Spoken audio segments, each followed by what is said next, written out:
Welcome to WhiskyCast, cask strength conversation featuring news and interviews from the world of whiskey. I'm Mark Gillespie. This is episode number 925 for February 13th, 2022. Coming up in a few minutes.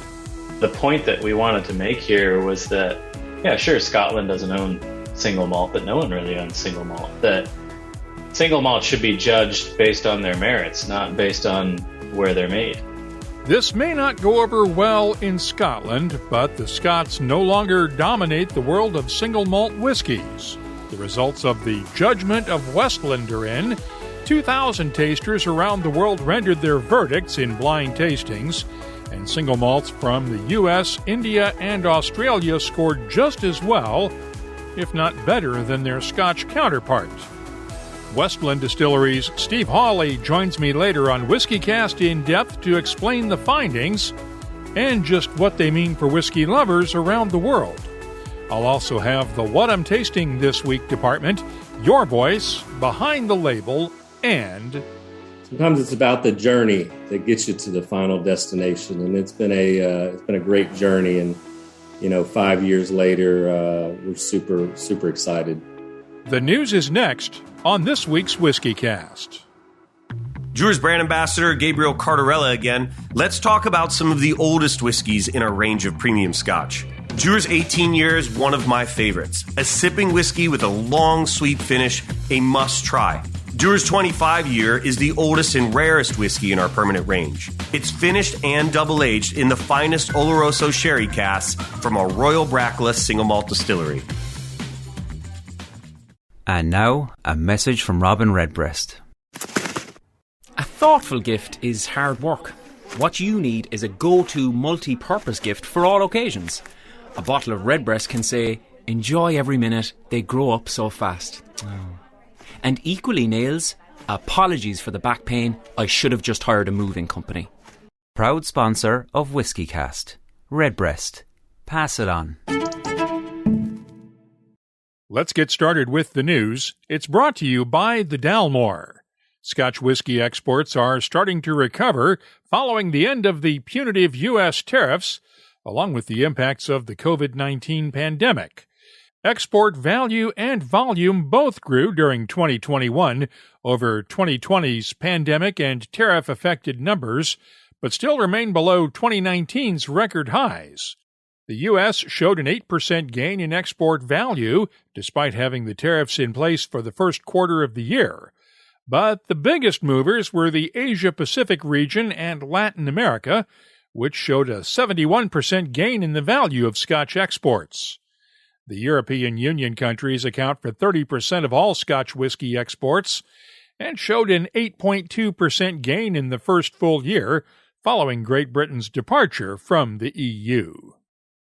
The Biden administration is focusing a spotlight on the U.S. drinks industry, and that could mean more scrutiny on whiskey makers.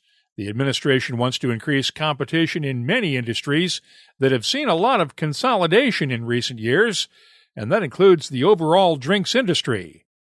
The Treasury Department's report suggests stricter oversight of mergers and acquisitions could be coming, along with artificial barriers that keep smaller whiskey makers, brewers, and winemakers from getting access to retail shelves. That's largely because of a series of recent mergers between wholesale distributors that reduce competition. However, most of the reforms would have to come at the state level, since states control most oversight of the alcohol industry. In other news, there's a new leader in the ongoing race for the oldest whiskey ever released. The Macallan unveiled its new 81-year-old The Reach this week. It was distilled in 1940, just before the distillery closed for World War II, and spent those 81 years in a single sherry-seasoned cask. Only 288 decanters will be available worldwide. The price tag, $125,000 each. Compass Box has released its latest limited edition blend. Vellicor gets its name from that unique aroma that you get when you walk into an antique bookstore. It blends malts from Macallan, Highland Park, and Kalila with whiskeys blended long ago and stored in sherry casks. Vellicor is available in the UK for around £400 a bottle. There is no word yet on U.S. pricing. Elsewhere, Kentucky's Green River Distillery in Owensboro has released its first Green River Bourbon for the first time in more than a century. The distillery went through a number of name changes after Prohibition, but reclaimed its original name in a collaboration with the family of founder John W. McCulloch. Eighth-generation distiller Jacob Call is Green River's master distiller. It's very rewarding for me, personally, professionally. I've got a great team, great staff.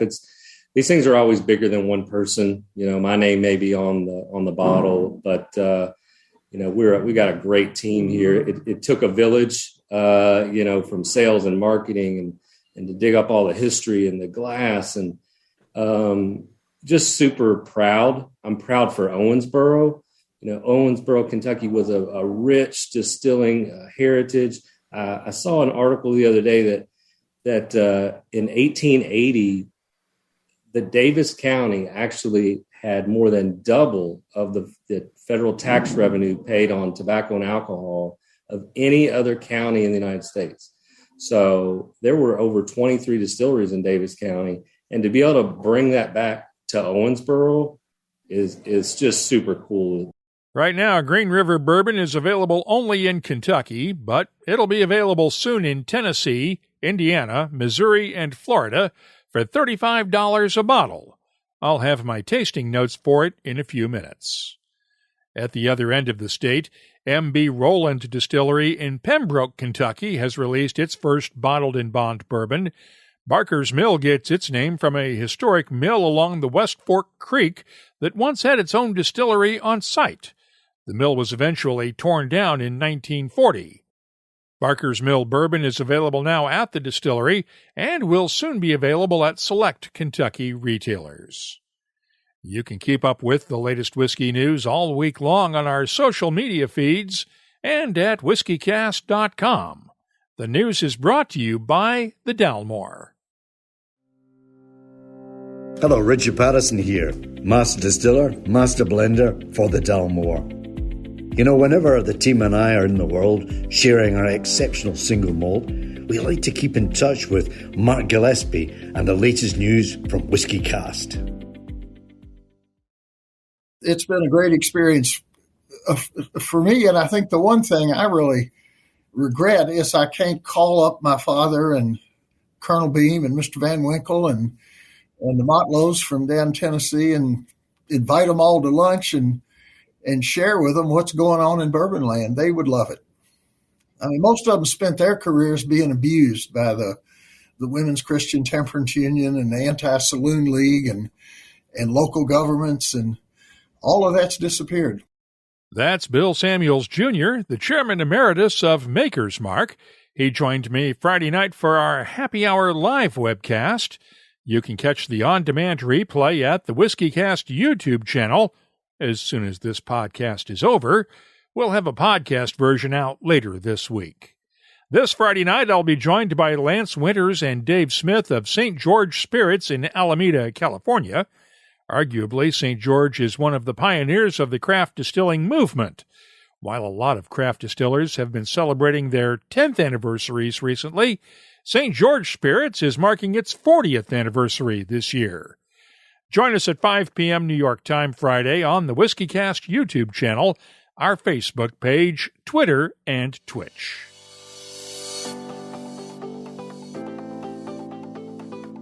Time now for the WhiskyCast calendar of events, brought to you by Catoctin Creek Distilling. Glasgow's Whiskey Festival takes place at Hampton Park this coming Saturday. Westport Whiskey and Wine in Louisville, Kentucky, hosts a Teeling whiskey tasting and coaster engraving event on the 22nd. The Newcastle Whiskey Festival is on for the 26th, and the Fife Whiskey Festival is March 4th through the 6th in Scotland. McTeers has its next whiskey auction March 4th in Glasgow. Whiskey and Barrel Night hits New York City March 10th. The Malmo Beer and Whiskey Festival is March 18th and 19th in Malmo, Sweden. And the Whiskey Exchange's Whiskey Show Old and Rare will take place online March 18th through the 20th. Remember, all in-person events are still subject to change on short notice, and you may have to show proof of vaccination or a recent negative COVID test in order to attend. The calendar of events is brought to you by Catoctin Creek Distilling, makers of the Virginia Rye Whiskey.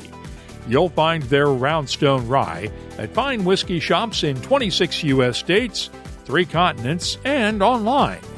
Visit the new buyvirginiarye.com site for more details, and please drink responsibly.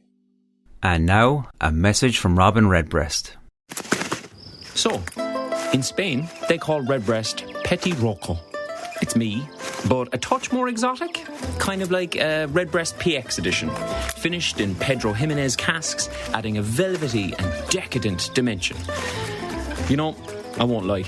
A climate like this makes me wish I was a migratory bird. Proud sponsor of WhiskyCast. Redbreast. Pass it on. WhiskyCast In-Depth is brought to you by Mortlock and the Classic Malts lineup. We generally associate the term single malt with Scotch, but Scotland no longer has a monopoly on making high-quality single malt whiskies. We now have proof of that. Seattle's Westland Distillery won Best American Single Malt Whiskey honors this week in Whiskey Magazine's World Whiskey Awards for its 6th edition of Garyana, and also won a U.S. Icons of Whiskey Award for Best Marketing Campaign for the Judgement of Westland. Last Monday night, Westland announced the results of the Judgement, months of blind tastings by around 2,000 people all over the world. The tastings included 4 single malts from Scotland, the U.S., India, and Australia, and they were separated by less than 0.3 of 1 point, with the American and Australian malts actually outscoring the Scotch by just 0.1 of a point. I spent some time with Steve Hawley of Westland to break down the results. Honestly, Mark, we've been thinking about this one for years. It really starts back in the early days of Westland when a lot of people were trying to put us in the craft corner, something that we always resisted. You know, we never saw ourselves as a craft distillery, mostly because, you know, even at the time when we started, 2010, 2011, the word craft had kind of lost its meaning. I remember seeing in a magazine that McDonald's was doing a handcrafted Big Mac. Starbucks was doing a handcrafted latte. And we started making the comparison to New World wine early on. And the Judgement of Paris, if you're familiar with that, was an inspiration and an oft-used anecdote that we tried to employ to get people kind of off the craft conversation and more into the New World whiskey conversation. You know, we were trying to be a single malt whiskey distillery exclusively, which we are, and have a voice on the global stage of single malt, not be a local craft distillery that we wanted people to come down and support because we were local, if that makes sense. Makes perfect sense to me. But why did you decide to include in this judgment, instead of just doing American against Scotch, including Australia and India in there?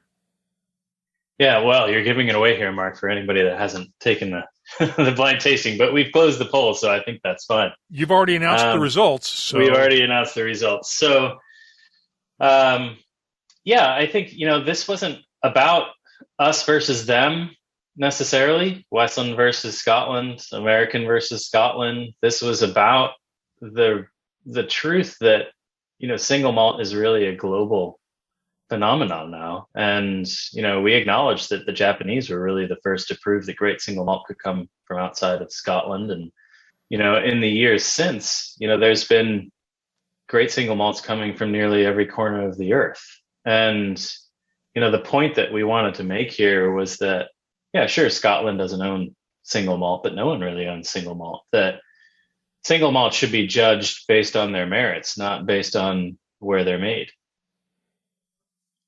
Tell me about the role that Dave Broom and Sam Simmons played in helping you craft this competition? They played a monumental role, to be quite honest with you. It was very important for us that the integrity of the blind tasting be of the utmost, and that the whiskeys that were selected be independently selected, not selected by Westland. So, Dave and Sam played that role for us. They are, two luminaries in the field, and people that we trusted and people that we knew would understand that what we were trying to do. And they brought something that honestly we never could have brought to the equation, nor should we have brought to the equation. So whether that be the actual selections of the whiskey or the articulation of the criteria for selecting those whiskeys, or, some perspective on how to blind taste, blind tasting is at the heart of this, which is something that we can talk about. So Dave and Sam were gracious enough to be a part of this and invaluable in constructing the whole thing. And part of that construction included setting up blind tastings literally all over the world, right? Yeah. A lot more extensive than the Judgement of Paris tasting.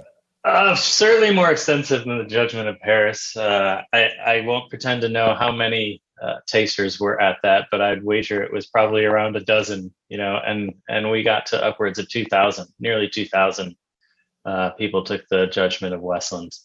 Honestly, I would have hoped for more, but as with everything these days, the pandemic got in our way. We were kind of relegated to doing virtual tastings. You joined one, which I know of in the early days of the program. The original plan was to have our team that is, stationed all over the world be hosting these tastings live, but we had to put them in kits and send them out and do a lot of these virtually, unfortunately, which, inevitably limited the numbers to an extent, but sure, as compared to the Judgement of Paris, certainly a great deal more. Yeah, you still had 2,000 people doing this. Yeah, I think that's pretty admirable. Almost 2,000 people, sure.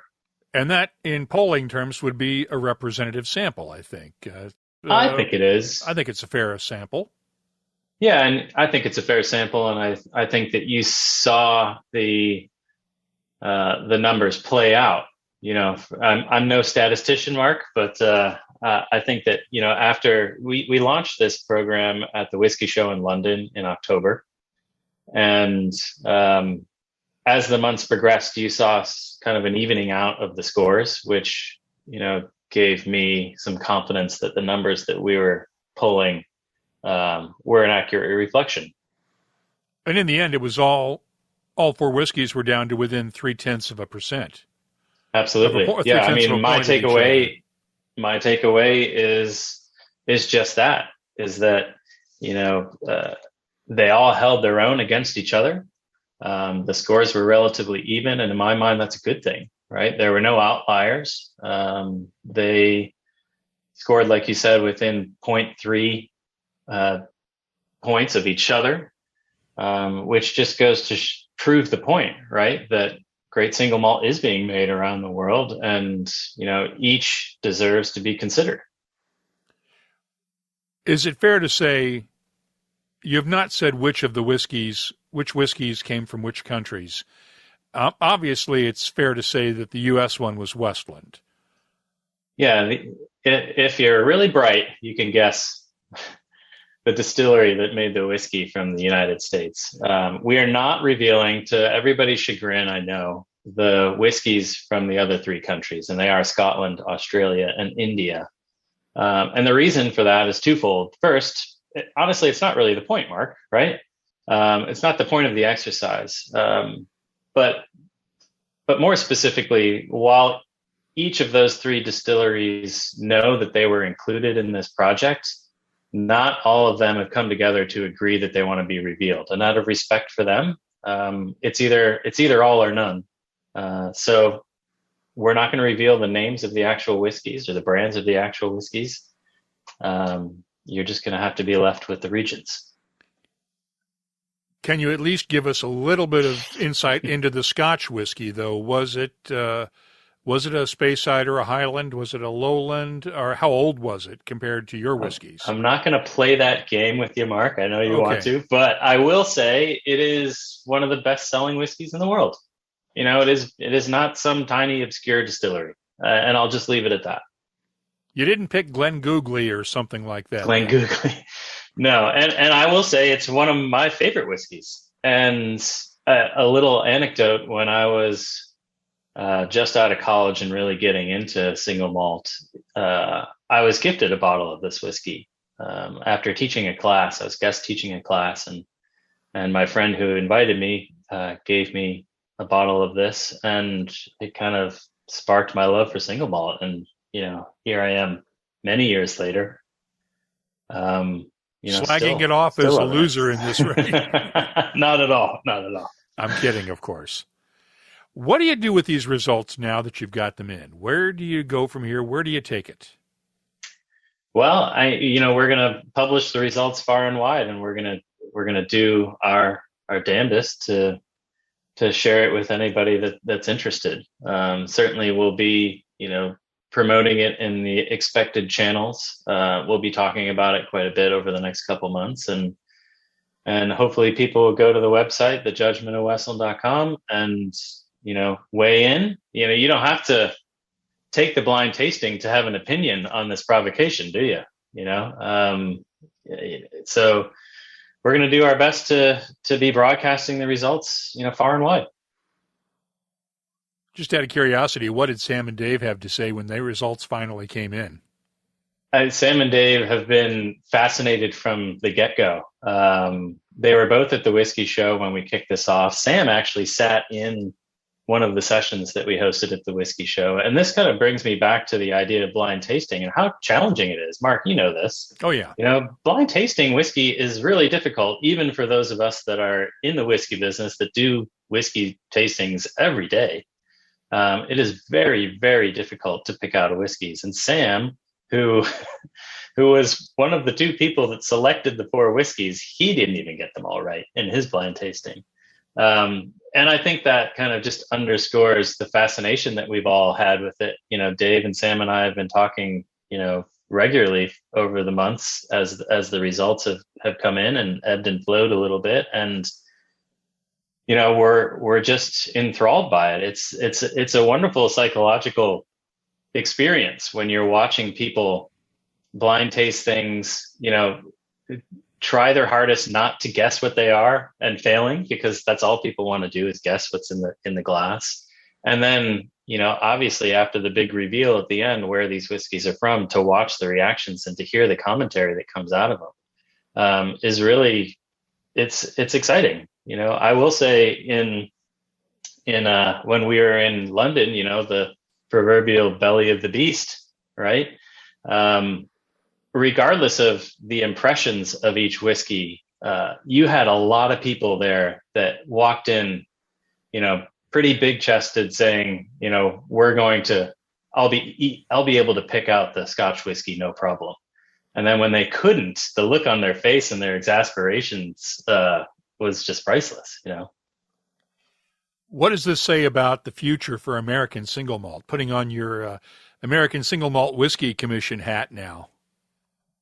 Yeah, I mean, you're teeing that one up for me, aren't you, Mark? I mean, the future is incredibly bright. We like to say at the commission that American single malt is the next big thing in whiskey. How often does an opportunity to create an entirely new category of whiskey, let alone spirits? I mean, that doesn't come along, more than once in a career. So I think this is just further validation for the category as a whole. I think that we're really hitting our stride here in the States. I think there are some great single malts coming from all over the country that can stand tall with the finest whiskeys in the world, whether that be Scotch whiskeys or Indian whiskeys or Australian whiskeys or Taiwanese whiskeys. There's a real voice that we're bringing to the broader category of single malt whiskey, and I think this is just another example of that.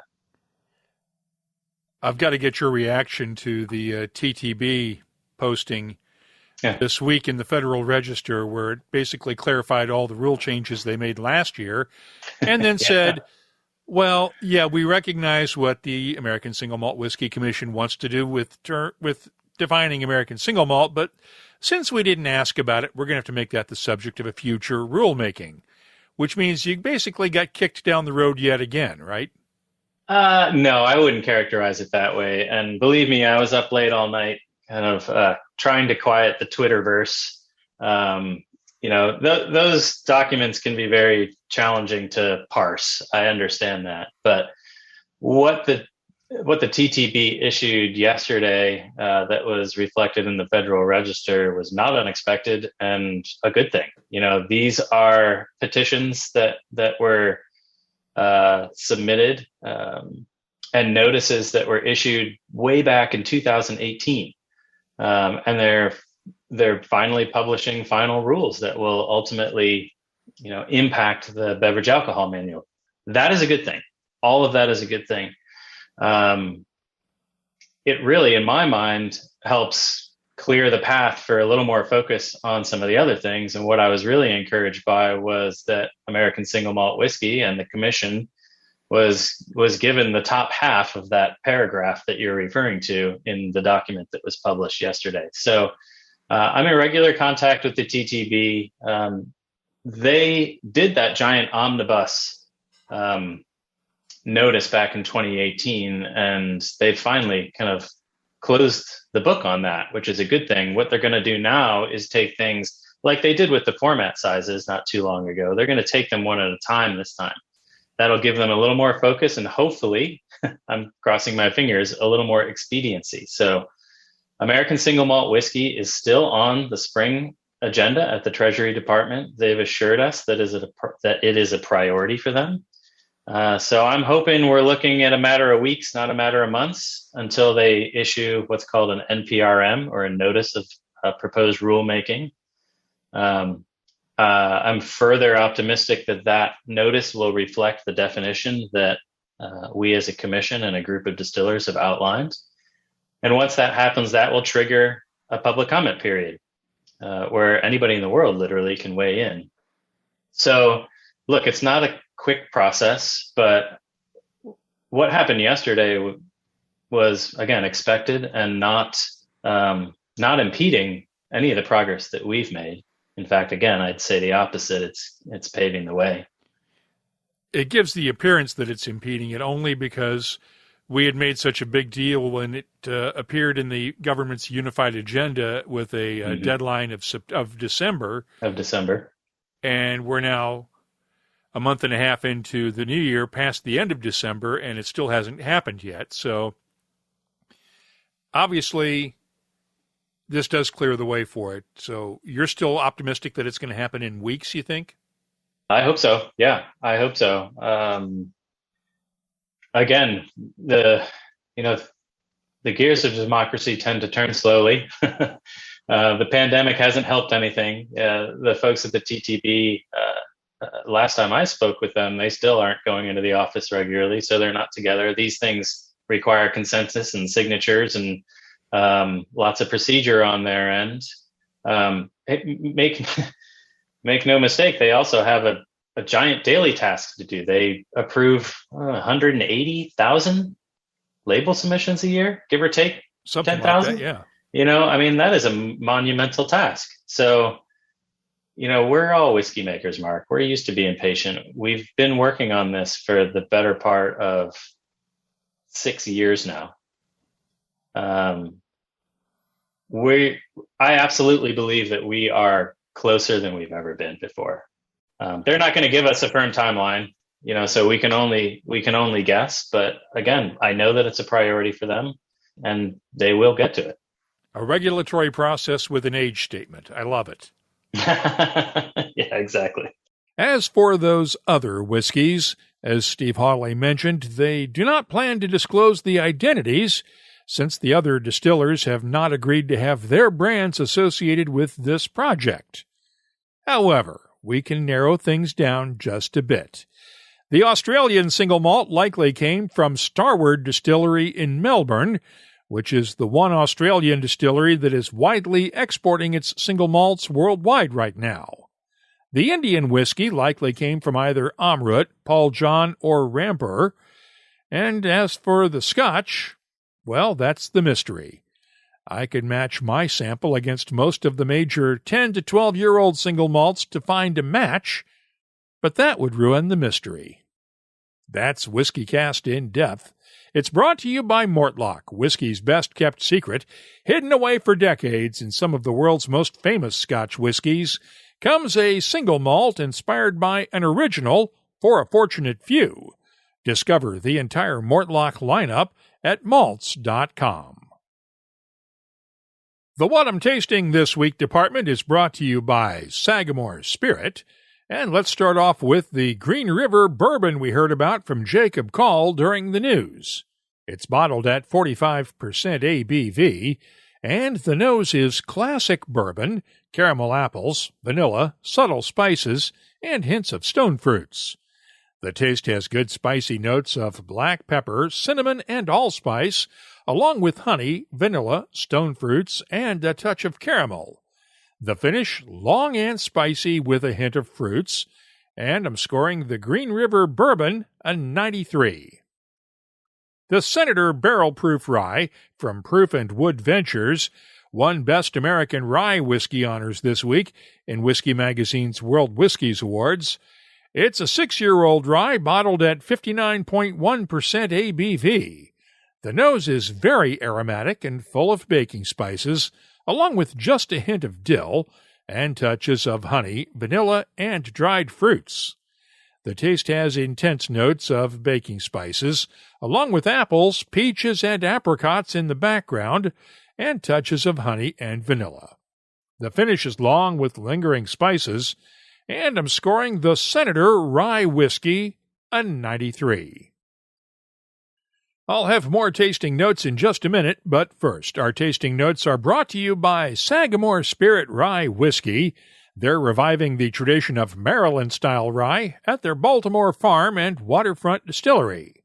They're offering WhiskyCast listeners a free virtual guided tasting. When you buy a bottle at your local retailer, a Sagamore Spirit teammate will guide you through it. Visit SagamoreSpirit.com and use the code WhiskyCast, all one word, to access. Please drink responsibly. Company Distilling's Jeff Arnett joined us last week on the Happy Hour Live webcast, and the boss picked up a couple of bottles of Company's debut bourbon while she was in Tennessee. This one is distilled in Ohio and finished in maple wood barrels. It's bottled at 45% ABV. The nose has touches of maple syrup, bacon, caramel candy, dried apple chips, and a soft oakiness. The taste has notes of cinnamon and allspice, balanced by maple syrup, honey, and dried fruits, while the finish has a nice balance of lingering spices, dried fruits, and maple sweetness. I'm scoring the Company Distilling Maple-Finished Bourbon a 91. Finally, Diageo has released an 18-year-old version of its Old Parr blended scotch in the U.S. If you like Cragganmore single malt, this one might be worth seeking out, since Cragganmore is the fingerprint malt in Old Parr. The nose has touches of caramel, apples, toasted coconut, soft oak, butterscotch, and apricots. The taste has notes of caramel, oak tannins, dried fruits, subtle spices, toasted coconut, and vanilla. The finish, nice and long with dried fruits, caramel, and a touch of oak. I'm scoring the Old Parr 18-year-old a 91. The What I'm Tasting This Week department is brought to you by Sagamore Spirit. I'll be adding these tasting notes to our searchable list of more than 3,200 different whiskeys from all over the world. Check it out this week at whiskycast.com. If it's chocolate you're craving this Valentine's Day, then look no further than Dewar's 18 and Dewar's 25-year aged marks. Indulgent, yeah, but you are totally worth it. This Scotch whiskey's unique taste experience is one of the world's most popular and awarded whiskeys. Our flagship award winner, Dewar's 18-year-old, is everyday luxury. a superbly crafted whiskey. The signature 25-year-old is something very special. Comprised of fine and rare Scotch whiskies from the Dewar's inventory and aged in hand-selected casks for at least a quarter century, it's for those looking to push the boat out and celebrate milestones, and to have an approachable luxury whiskey in their home, office, or whiskey cabinet that they can pour for those dearest and nearest when the time is right. Whatever type of whiskey you enjoy, these two will have you asking for seconds. Let's open up the inbox now for Your Voice, presented by Scarabus Isla Single Malt Scotch Whisky. This question from Zach23 on Twitter will probably make some purists cringe. WhiskyCast, I realize this may be sacrilege, but is de-alcoholed Scotch a thing? Well, technically, Scottish law would not allow a de-alcoholed whiskey to be labeled as a Scotch whiskey, but it is possible. As we reported last month, Whistlepig Rye released a 6-year-old piggyback rye with the alcohol removed for dry January. I have a bottle of Devil's Slide that they sent me, and I still need to taste it, but it is obvious from looking at the bottle that there is something different about this one, since the liquid is cloudy instead of clear. With most whiskeys, you can see the back label through the bottle, but not with Devil's Slide. I just hope this doesn't become a thing, though. Benjamin Reed at Ranger Rick on Twitter shared this comment on last week's podcast. Loved your interview with Chris Montana from Du Nord Spirits. Their story is compelling, and I love how they're focused so much on giving back to the community that helped them out when things got rough. Easy for this stuff to sound cliché, but it's truly a great story. Thank you for the kind words, Benjamin. And finally, Lance Snyder at Doctor Who 1975 challenged our tasting panel during Sunday night's special live webcast with a tongue twister based on another viewer's screen name. Say Dick Trickle drinks Dickel 3 times fast. Tim was saying to me how much he wanted to say that name. So, go ahead. Go ahead, Tim. I should have done this before we drank. No, can't even do it once. Dick Trickle drinks Dickel 3 times fast. Dick Trickle drinks Dickel, drink milk. Nope. That's a good one. That's Doctor Who, and it's quite the tongue twister. After that, Lance tweeted this. That was fun, watching a bunch of hyper-competitive people, and them, just punt on my tongue twister, Dick Trickle drinks Dickel, was the bee's knees. Of course, the real Dick Trickle was a NASCAR fan favorite for many years, and sadly took his own life in 2013 after suffering from chronic pain caused by many crashes over the years. If you have something you'd like to share with whiskey lovers around the world, you can always get in touch with us on Twitter, Instagram, or Facebook at WhiskyCast, or just email us. The address is comments@whiskycast.com. Your Voice is presented by Scarabus, the unique Islay single malt forged by the whiskey-making traditions of 3 generations of the Lang family. Look for it at your local Total Wine and More store in the U.S. and specialist whiskey shops worldwide. Get all the details at hunterlang.com. Let's close out the show now with Behind the Label, our look at the history, science, and people that make whiskey unique. It's brought to you by Writer's Tears. Saw an interesting Twitter post from @Owensboro Bourbonite this weekend. A label for Buffalo Chip Panther Bourbon Select out of Minnesota that talks about something called cold aging. We all know Minnesota can be extremely cold in the winter, but this label cites temperatures in Osakis, Minnesota, as low as 60 below Fahrenheit, which they claim slows down extraction and oxidation. Now, I have not tasted this whiskey, but it is easy to check historical weather trends for towns even as small as Osakis. January is the coldest month of the year there, according to weatherspark.com, with an average low of 4 degrees Fahrenheit. Of course, that's an average for the entire month, and the forecast for this week alone calls for temperatures as low as 13 below. But 60 below is the coldest on record for the entire state of Minnesota.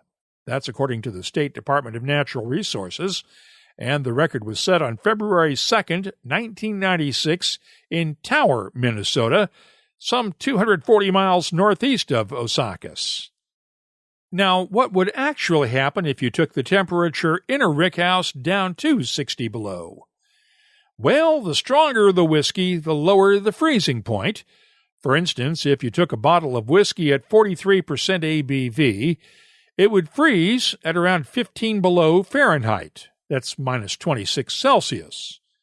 Of course, barrels in a rickhouse are almost always a lot stronger. The exact strength will vary from barrel to barrel and distillery to distillery. But let's work with 62.5% ABV, or 125 proof. That's where a lot of barrels start out. The freezing point would be around 40 below Fahrenheit, and when it gets that cold, there's not much difference between Fahrenheit and Celsius. At that point, the liquid inside the barrel would freeze and expand to fill the head space, that empty space at the top of the barrel. Depending on how much room there is, any weak spots in the barrel would be immediately exploited. And yes, the molecular activity that causes extraction and oxidation would be slowed, if not stopped completely. For the record, I do have some experiences with temperatures that cold from my days as a TV news reporter in Alaska. While I was covering a story in the North Slope town of Barrow, it was 56 degrees below 0 Fahrenheit. I needed a special Arctic coat, pants, boots, and gloves to keep from getting frostbite, since exposed skin can freeze in seconds when it gets that cold. If you have something you'd like to see us look at on an upcoming episode, just use the contact form at WhiskyCast.com to get in touch with us. Behind the Label is brought to you by Writer's Tears. Writer's Tears Copperpot. The tears of Ireland's great writers, bursting with flavour, humour and angst. Bottled for you to taste. No writers were harmed in the making of this premium Irish whiskey. Writer's Tears Copperpot.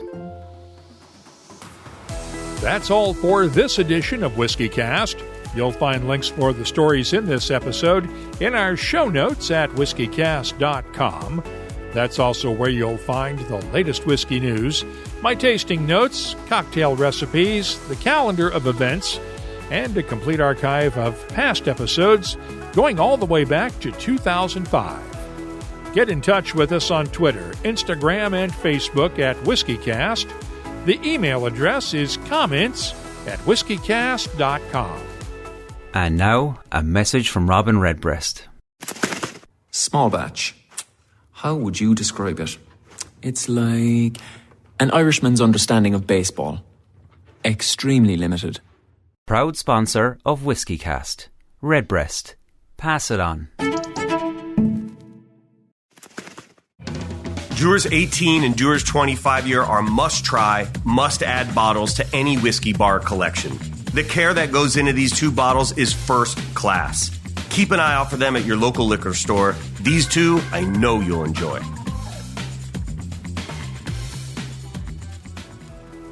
WhiskyCast is a production of Cask Strength Media, copyright 2022, and comes to you from the charming, yet regrettably dry town of Haddonfield, New Jersey. I'm Mark Gillespie, reminding you that when you drink, please drink responsibly. Thanks for listening, and please stay safe.